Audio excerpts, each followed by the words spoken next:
तर पालघरमध्ये शाळांना सुट्टी जाहीर करण्यात आली। हवामान विभागाकडून पालघरसाठी आज ऑरेंज अलर्ट देण्यात आलाय। डहाणू आणि तलासरीत शाळांना सुट्ट्या जाहीर करण्यात आल्या। पालघरमध्ये मुसळधार पावसामुळे धरणं तुडुंब भरली आणि नद्यांनीही रौद्र रूप धारण केले। धामणी, कवडास, मोडकसागर आणि तानसा धरणातून मोठ्या प्रमाणात पाण्याचा विसर्ग सुरू आहे। त्यामुळे नदीकाठच्या गावांना सतर्कतेचा इशारा देण्यात आलेला आहे।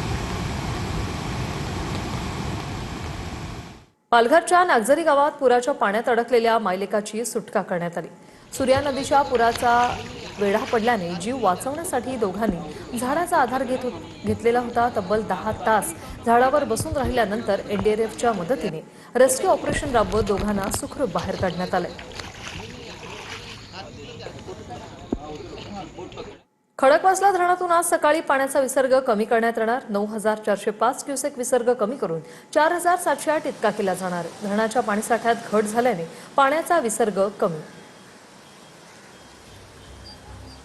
पुणे शहराला पाणी पुरवठा करणाऱ्या खडकवासला धरण साखळीमध्ये गेल्या काही दिवसांपासून मुसळधार पाऊस कोसळतोय आणि त्यामुळे खडकवासला धरणातून पाण्याचा विसर्ग पुन्हा एकदा सुरू करण्यात आलेला आहे।